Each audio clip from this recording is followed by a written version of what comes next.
నా నమస్కారాలు ముఖ్యంగా తెలుగు ప్రజలకి. సో యాక్చువల్గా లెట్ మీ నా గురించి మొత్తం మీకు చెప్పాలంటే, so I'm from Kadapa, YSR Kadapa district. So నేను పుట్టింది పెరిగింది Konapuram. It is under the submission of the Telugu Ganga project, that is Somasila project. So my school studies in Kondamachpalli and my intermediate and degree studies in Rajampet Degree College and Junior College. I did my PhD in cancer biology from SV University. So then after that I shifted to Israel. I relocated to Israel on a program that is called PBC. PBC means Planning and Budgeting Committee. So this is a joint venture by Israel and India. Okay. I got selected for this project, and I had from 2013 to 2015, I have done a lot of work on cancer therapeutics, especially synergistic mechanisms of cancer therapeutic agents. For that also I received I awarded a patent. It's already in market. So after that, 2015. I relocated to the Tel Aviv University. This is in Tel Aviv, in Israel, same Israel. And this lab is a very equipped lab. And Professor Jonathan Gershoni has already 30 years of experience in viral diseases. Okay. The mechanism of interaction of virus and the immune system, how the immune system is going to cope up towards a particular kind of viruses to prevent the disease in individuals. And basically, from this lab, we have a lot of students, they passed out from this research. So currently in this lab, we are working on HIV, the interaction of GP120, and HCV, the vaccines for HCV, and not only vaccination, even for some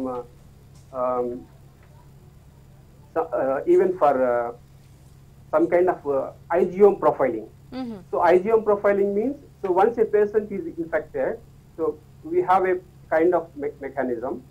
So by using which, so we can find out the markers, specific markers. So by using that markers, we can develop a diagnostic system also, a diagnostic tool also. Okay. And I was joined in 2015. At that time, the project was running is MERS, Middle East Respiratory Syndrome Coronavirus. So I have been working from 2015 to 2019 up to the COVID-19 is emerged. So once this emergency arise, and immediately we shifted to COVID-19 research. Okay, అయితే doctor Lakshminarasimha గారు, ఇప్పుడు మీరు 2015 నుంచి exclusively కరోనాకి సంబంధించిన ప్రయోగాలు పరిశోధనలు అయితే చేస్తూ ఉన్నారు కదా, మరి ఇప్పుడు ప్రపంచం అంతా కూడా దీనితో ఫైట్ చేస్తున్న నేపథ్యంలో మీ ప్రయోగాలు ఇప్పుడు ఏ దశలో ఉన్నాయి అన్న దాని గురించి ఏమన్నా కొద్దిగా ఆ వివరాలు మాకు తెలియజేయగలుగుతారా? అంటే మేము ఇప్పుడే అన్ని విషయాలు మీకు చెప్పడం కుదరదు, ఎందుకంటే it's a confidential matter. So దీన్ని త్వరగా బయటకు చెప్పడానికి వీలు పడదు. కాకపోతే 2/3 పొజిషన్ లో మేము ఉన్నాం. మా వర్క్ వచ్చేసి 2/3 పొజిషన్ లో ఉంది. అంటే దాదాపు ఒక 6-8 months లో ఒక ప్రోటోటైపిక్ వ్యాక్సిన్ మనం తప్పకుండా మేము ఆవిష్కరించగల నమ్మకం అయితే ఉంది. ఓకే, సో డాక్టర్, మీరు prototype vaccine is on the way అంటున్నారు. So what is the next phase? Are you going to be starting human trials, or are we looking at something else? And which stage of the trials would the prototype vaccine be at? So for this question, I am not the right person supposed to answer you, because this is my professor. He is going to be able to give the answer. Okay. ఒకసారి ఒక person కి ఈ corona virus వల్ల effect అయ్యి cure అయిపోయిన తర్వాత ఆ immunity ఎన్ని రోజులు ఉంటుంది అని ఏమన్నా చెప్పగలరా? సో దీనికి సంబంధించినటువంటి రీసెర్చ్ ఇంకా జరుగుతూనే ఉంది కాబట్టి సో ఇప్పుడే మనం దీన్ని చెప్పలేము. ఎందుకంటే రీసెంట్ గా సౌత్ కొరియాలోను తర్వాత చైనాలోను ఏమైంది, రీఇన్ఫెక్షన్, సెకండ్ ఇన్ఫెక్షన్ కూడా స్టార్ట్ అయినాయి. రైట్. ఒకవేళ ఫస్ట్ ఇన్ఫెక్షన్ తోనే మనకు కంప్లీట్ గా అక్వైర్డ్ ఇమ్యూనిటీ అనేది పూర్తిగా సంతరించుకొని ఉంటే సెకండ్ ఇన్ఫెక్షన్ వచ్చే ఛాన్సెస్ లేవు ఇక్కడ మనకి. ఓకే. సో మేము విన్న దాని ప్రకారం సార్స్ అనే వైరసెస్ కి వాటికి ఒక్కసారి వస్తే మళ్ళీ వచ్చే ఛాన్స్ లేదు అన్నారు, ఇది నిజమేనా అండి? మొదటగా మనం సార్స్ గురించి చెప్పాలంటే ఫస్ట్ మనం సార్స్ యొక్క నేచర్ గురించి కొంచెం తెలుసుకోవాలి. సో యాక్చువల్గా వాట్ ఈస్ సార్స్? సార్స్ అంటే ఏంటంటే severe acute respiratory syndrome. It is a disease name, it's not a virus. SARS is a SARS name itself is not a virus, it is a disease. SARS అనేది వ్యాధి యొక్క పేరు. So SARS CoV, severe acute respiratory syndrome corona virus is the virus. Okay. So why ఇప్పుడు ఎందుకు కొత్తగా వచ్చినట్టు ఈ virus కి కోవిడ్ అని పేరు పెట్టారంటే ఆల్రెడీ ఈ గ్రూప్ అంటే ఈ ఫ్యామిలీలో ఉన్నటువంటి వైరస్ కి సార్స్ అనే నామకరణం జరిగిపోయింది కాబట్టి ఇక మళ్ళీ అదే పేరు పెట్టడం కుదరదు. There is a confusion. So కాబట్టి దీనికి ఏం చెప్పారంటే కోవిడ్ అన్నాడు. కోవిడ్ అంటే corona virus induced disease 2019. So ఏంటి ఇవి రెండు మధ్య డిఫరెన్స్ అంటే సార్స్ కి COVID-19 వైరస్ కి దాదాపు 79% సిమిలారిటీ ఉంది జీనోమిక్ సీక్వెన్స్ లో. ఇంకొక విషయం ఏంటంటే ఈ సార్స్ వైరస్ అనేది 2002లో ఎమర్జ్ అయినప్పుడు 2002లో పడచూపినప్పుడు ఎమర్జ్ అయినప్పుడు కేవలం చైనాకు మాత్రమే పరిమితమైంది అనమాట. సో ఆ రోజుల్లో చైనాలో 2002లో సో ఈ సార్స్ పేస్ ఇప్పుడు ఎలా అయితే మన గవర్నమెంట్స్ ఐసోలేషన్ చేస్తున్నారో అదే విధంగా ఐసోలేషన్ చేసి దాదాపు 8,000 మందిని ఐసోలేషన్ చేశారు అప్పుడు. సో 8,000 మందిని ఐసోలేషన్ చేసినప్పుడు ఏమైందంటే జస్ట్ ఒక టూ ఇయర్స్ లోపలే కంప్లీట్ గా సార్స్ ని మనం ఎదుర్కోగలిగాం అనమాట. కేవలం 800 డెత్స్ మాత్రమే జరిగాయి. అయినప్పటికీ కూడా 10% death rate, 8,000 people are infected. It claims almost 800 deaths. కానీ COVID-19 వైరస్ కి అదే SARS-CoV-2 వైరస్ ని మనం ఆలోచిస్తే ఇది చాలా సివియర్ గా ఉంది. ఇన్ఫెక్టివిటీ రేట్ అనేది చాలా ఎక్కువ ఉంది ఇందులో. Even though we have the death rate only less than 3%. COVID-19 virus యొక్క విషయంలో కేవలం 3% కంటే తక్కువే డెత్ రేట్ ఉంది. కానీ దీని యొక్క ఇన్ఫెక్టివిటీ అనేది చాలా ఎక్కువ ఉంది. సో దీనికి కారణం ఏంటంటే sirs virus 2019 sirs virus are SARS-CoV virus, the spike protein is somewhat weaker to bind with the ACE2 receptor which is on the epithelial cells of the lungs. So మన ఊపిరితిత్తులో ఉన్నటువంటి epithelial cells కి ఈ virus infect అవ్వాలంటే compulsory ఒక receptor అవసరం అవుతుంది. ఆ receptor ని మనము ACE2 అంటాం. ACE2 అంటే angiotensin converting enzyme 2. So this is a very, very important receptor. It's a very important molecule. It's an enzyme actually. Okay. So it is involved in the renin-angiotensin system. What is renin-angiotensin system? This is called RAS. Renin-angiotensin system is basically involved in the electrolyte balance. మన శరీరంలో ఉన్నటువంటి fluid balance లో ఇది ఎక్కువ ఉపయోగపడుతుంది అన్నమాట.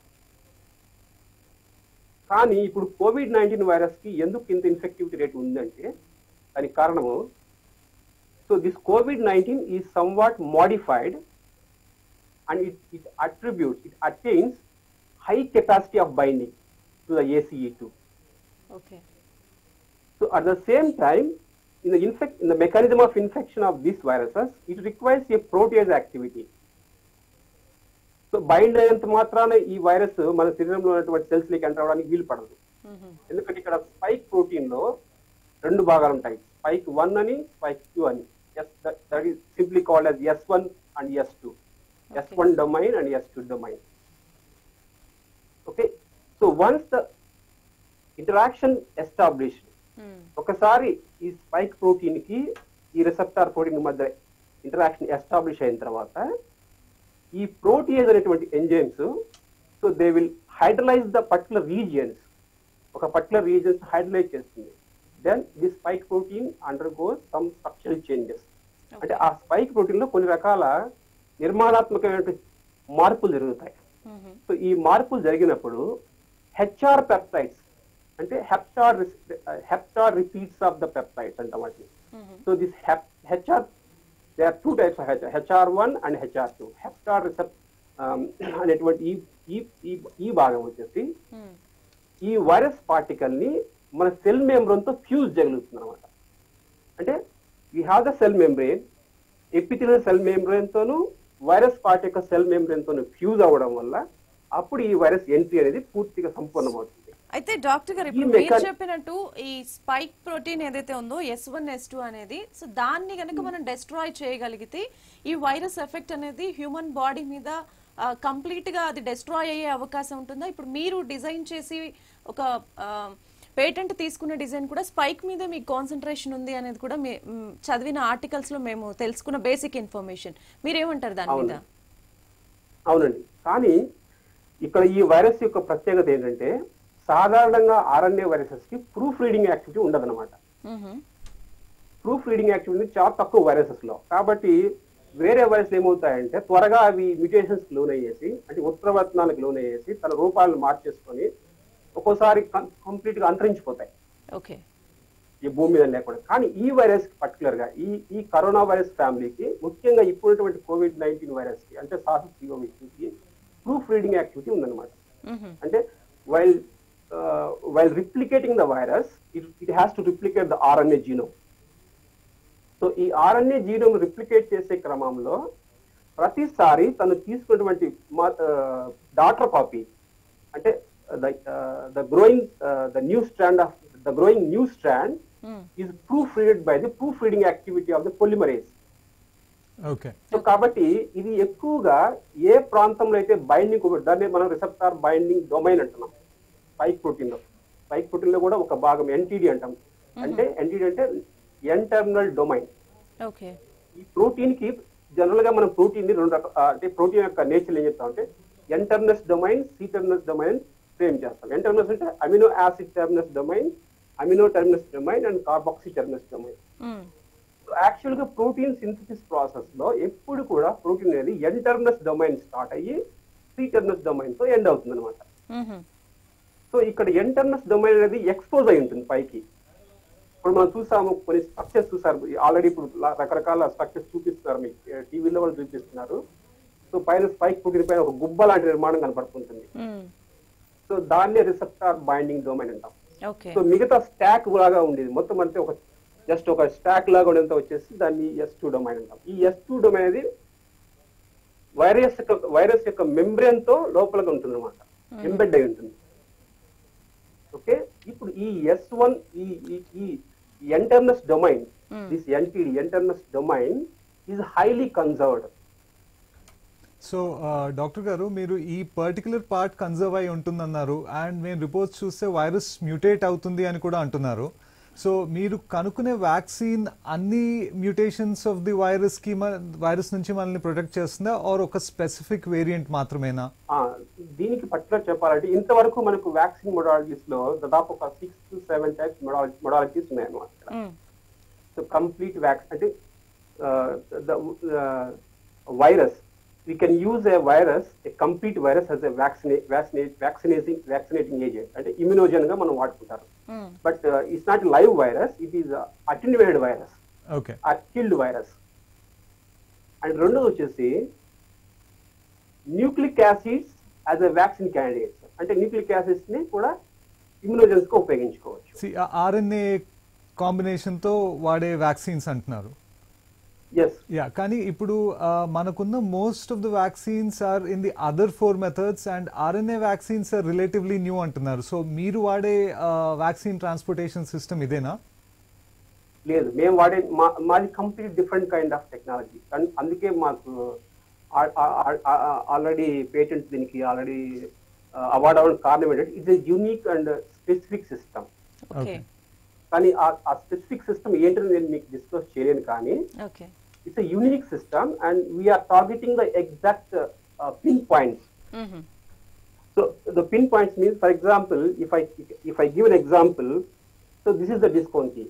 So in India we call it as a pen drive, right? So this is USB, okay?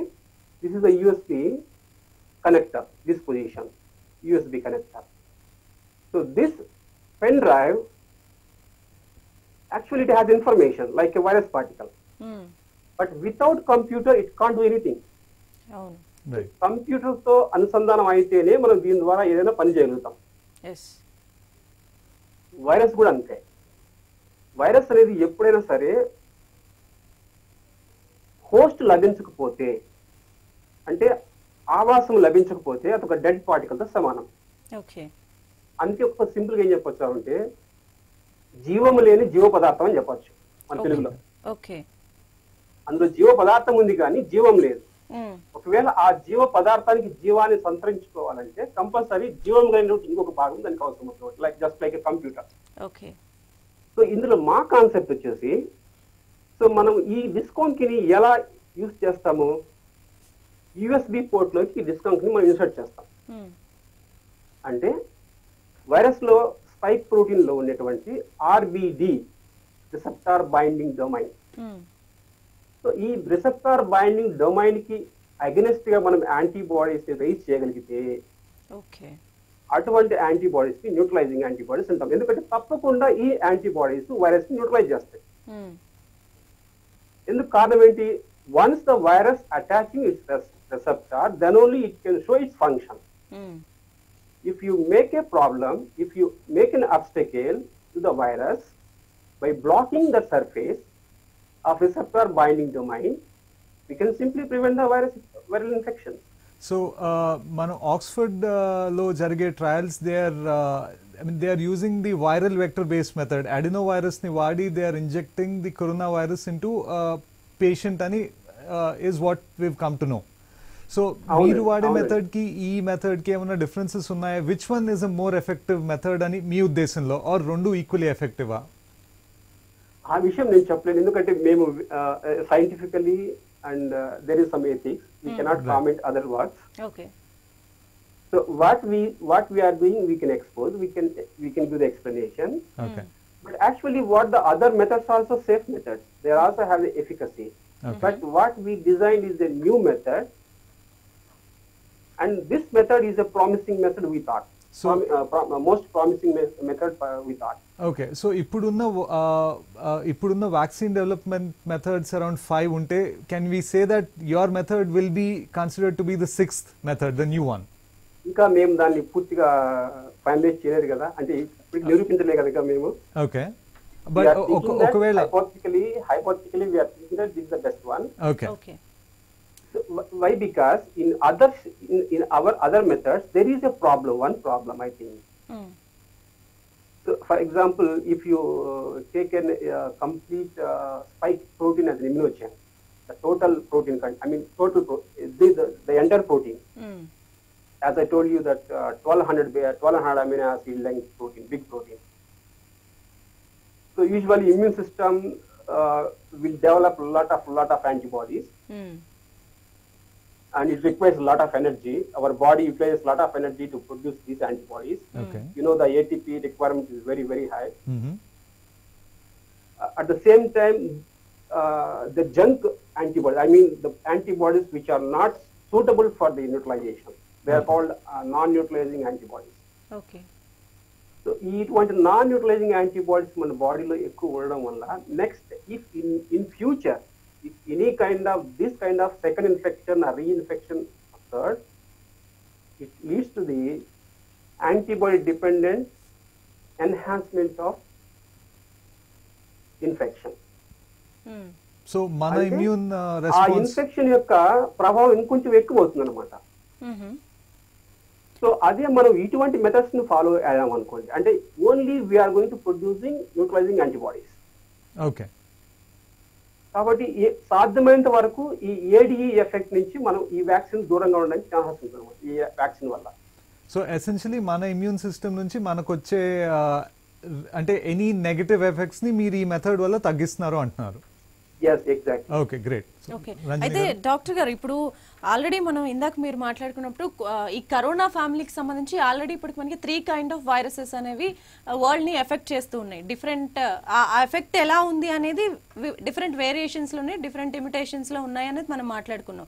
ఈ మూడిటి కనుక ప్రాపర్ గా వ్యాక్సిన్ అనేది మనం కనిపెట్టగలిగితే కోవిడ్ ఫ్యామిలీ ఈ వైరస్ ఫ్యామిలీని మనం ఇక్కడతో మనం ఎండ్ చేయగలుగుతామా, లేదా ఇట్లాంటి వైరస్లు అనేవి ఇంకా మళ్ళీ వచ్చే అవకాశం ఉంటుందా?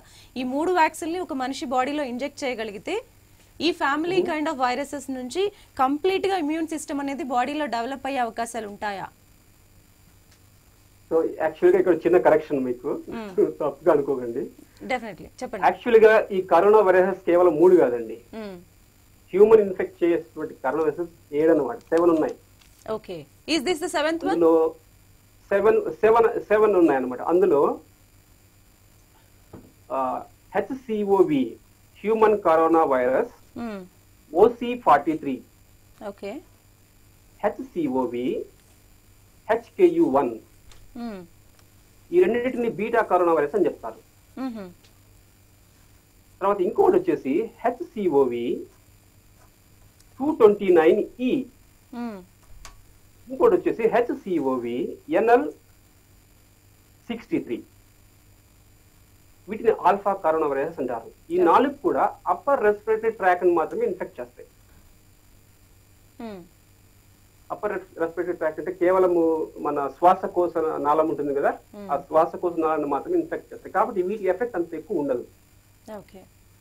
But whereas these 3 SARS-CoV, MERS-CoV and SARS-CoV-2 ఇప్పుడు అంటే కోవిడ్ వైరస్, ఈ మూడు యొక్క ప్రత్యేకత ఏంటంటే ఈ 3 కూడా బీటా కరోనా వైరస్లే. ఇవి లోయర్ రెస్పిరేటరీ ట్రాక్ ని కూడా ఇన్ఫెక్ట్ చేస్తాయి. అంటే లోయర్ రెస్పిరేటరీ సిస్టమ్ కూడా ఇన్ఫెక్ట్ చేస్తాయి, అంటే లంగ్స్ ని కూడా ఇన్ఫెక్ట్ చేస్తాయి. Okay, so one last question from my side అండి.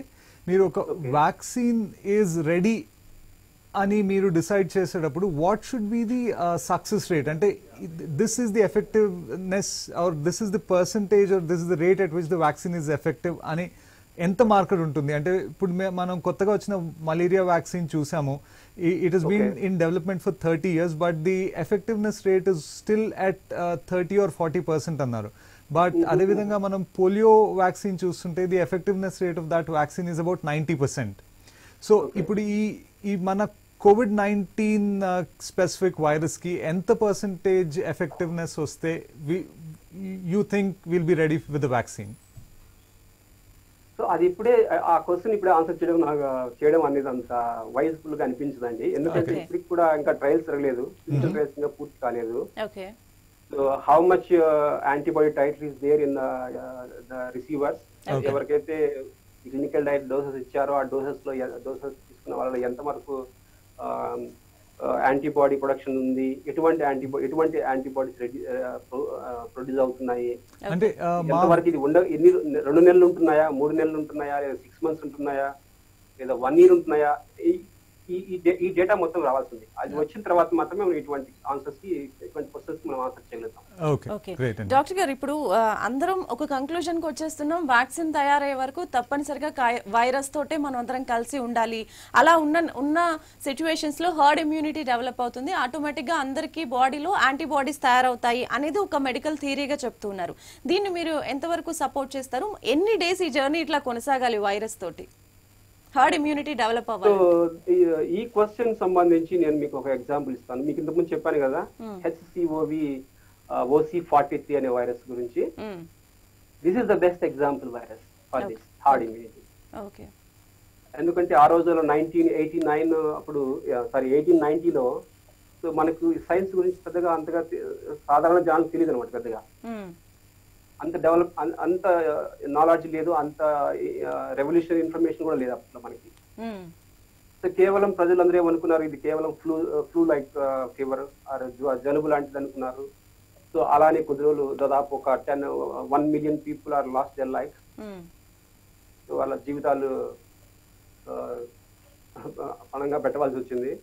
తర్వాత ఇమ్యూనిటీ ఆటోమేటిక్ గా సొసైటీలో ఇమ్యూనిటీ డెవలప్ అయింది. ఇప్పటికి కూడా ఈ స్పోరాడిక్ ఉన్నాయి కానీ but people acquired the immunity already. So maybe అది కూడా జరగొచ్చేమో చెప్పలేము. Okay. In case of COVID-19 also. Right. Sir, one last question. Andarki probably everybody is curious about it. Israel lo mana social distancing kani lockdown kani ela jarugutundi? చాలా బాగా జరుగుతుందండి, చాలా బాగా జరుగుతుంది. Okay. People by themselves they are following the rules and regulations by the government. అయితే నా side నుంచి last question doctor గారు, ఇప్పుడు మీరు చూస్తున్నారు అంటే వైరస్ కి సంబంధించి ఆ మ్యూటేషన్స్ ఎలా ఉంటాయి వీటి మీద ప్రయోగం చేస్తూ ఉన్నారు, అండ్ మనుషులకి సంబంధించి దాని ఎఫెక్ట్ ఎలా ఉంటుంది ఇదంతా కూడా మీకు తెలుసు, టెక్నికల్ నాలెడ్జ్ కూడా మీ దగ్గర చాలా ఉంది. కాబట్టి మనం ఈ లాక్డౌన్ ఇంకా ఎన్ని రోజులు ఎక్స్టెండ్ చేసుకోవాలి, మన ఇండియన్ క్లైమేట్ కి సంబంధించిన ఈ పరిస్థితుల్లో మనం ఇంకా ఎంత జాగ్రత్తగా ఉండాలి, ఆన్ దట్ నోట్ మీరేమైనా కొన్ని జాగ్రత్తలు లాంటివి మా ప్రేక్షకులకి చెప్పగలిగితే బాగుంటుందని. ఇట్ ఇస్ హైపోథెటికల్ క్వశ్చన్ అండి ఇది యాక్చువల్ గా, ఎందుకంటే మనం ఎవరు కూడా అజంప్షన్ తీసుకోలేటువంటి విషయాల్లో. ఎందుకంటే యాక్చువల్ గా వైరల్ ఇన్ఫెక్షన్స్ అనేవి జస్ట్ లైక్ వేవ్ లాగా ఉంటుంది అనమాట. వైరల్ ఇన్ఫెక్షన్ ఎప్పుడు కూడా ఫస్ట్ వేవ్ కొంచెం తక్కువగా ఉండొచ్చు. సో తర్వాత మనం సేఫ్టీ మెజర్స్ తీసుకున్నప్పుడు కొంచెం వేవ్ తక్కువ ఉండొచ్చు. తిరిగి మరలా మనం ఎప్పుడైతే రిలాక్స్ అవుతామో తిరిగి మరలా ఈ రిలాక్సేషన్ విషయం ఏమవుతుందంటే, ఒకవేళ ఈ వైరస్ సూపర్ స్ప్రెడర్స్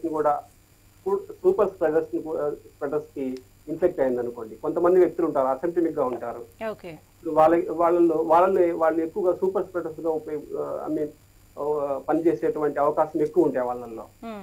ఎందుకంటే సిమ్టమాటిక్ వ్యక్తి అయితే మనకు తెలుస్తుంది కాబట్టి తను దగ్గుతున్నాడా లేదా తుమ్ముతున్నాడా లేదా తనకు జ్వరం ఉందా అనే విషయం తెలుస్తుంది కాబట్టి మనం అతను దూరంగా పెట్టచ్చు.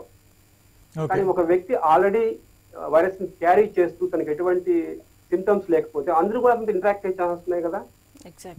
సో మీ షార్ట్ ఆన్సర్, సాధ్యమైనంత వరకు వ్యాక్సిన్ వచ్చేంత వరకు కూడా ప్రతి ఒక్కరు కూడా తమ వంతుగా, అంటే కేవలం వాళ్ళ ప్రాణాలను రక్షించుకోవడమే కాదు ఇతరుల యొక్క ప్రాణాలు కూడా రక్షించేటువంటి బృహత్తరమైనటువంటి ఈ కార్యక్రమాన్ని ప్రతి ఒక్కరూ చేపట్టడం చాలా మంచిది.